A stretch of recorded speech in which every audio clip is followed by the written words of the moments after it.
Bienvenue à cette capsule 1.4 du module 1. On poursuit avec les propriétés physiques des matériaux, plus précisément la densité. Dans cette capsule, nous allons d'abord définir ce qu'est une densité, montrer les équivalences d'unités dans le système international, convertir les densités du système anglais au système international, et nous allons terminer avec quelques calculs sur les densités de pulpe. Avant de débuter, je commence toujours avec quelques conseils. D'abord, il est important de comprendre le sens physique d'une formulation de conversion. C'est le même conseil qu'à la capsule 1.3. Vous ne pouvez pas simplement apprendre des formulations par cœur sans en comprendre le sens physique. Alors vous verrez qu'avec les trois exemples de cette capsule, ça va vous aider à comprendre le sens physique de ce qu'est le calcul d'une densité. Deuxième conseil, si on n'applique pas le premier, évidemment, il est hasardeux d'appliquer bêtement des formules sans en comprendre le sens physique, surtout lorsqu'il s'agit de calculer des densités. Il vous faudra bien comprendre la technique de calcul. Qu'est-ce que la densité? La définition est relativement simple. La densité est la masse de matière par unité de volume. La formule de base est ρ est égal à la masse divisée par le volume.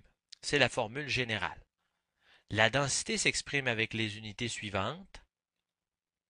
Dans le système international, les grammes par centimètre cube, les tonnes par mètre cube, les kilogrammes par décimètre cube, et vous avez aussi, on pourrait l'ajouter, les kilogrammes par mètre cube, surtout utilisés pour les gaz.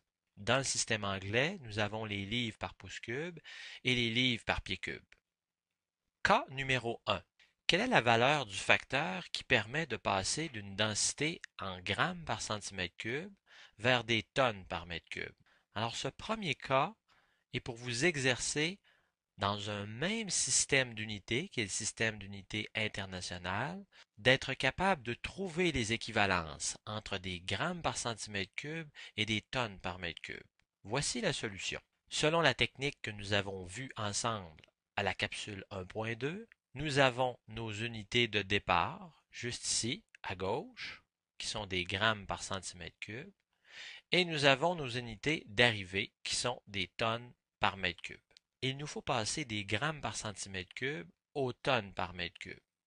Alors derrière les petites boîtes brunes que vous voyez ici, se cachent évidemment les produits successifs qu'il faut faire pour parvenir à convertir les grammes par centimètre cube en tonnes par mètre cube. Qu'est-ce que nous devrions faire comme premier produit? Vous avez trouvé la réponse? Eh bien oui. On pourrait d'abord commencer par transformer les centimètres cubes en mètres cubes. Alors, combien il y a de centimètres dans un mètre? Eh bien, il y en a 100.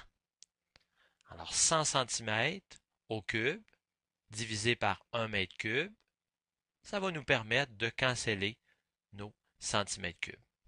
Il ne faut pas oublier de mettre le facteur 100 au cube. Bien important. Ensuite, il faut passer des grammes aux tonnes. Combien y a-t-il de grammes dans une tonne?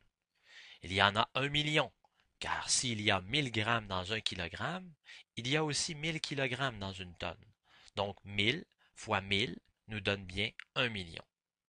Et vous voyez ici, ça va nous permettre de canceller les grammes qui sont au dénominateur et au numérateur juste ici.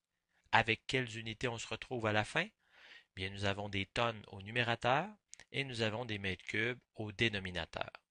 Si vous faites 100 au cube et que vous divisez par 1 million, combien ça vous donne?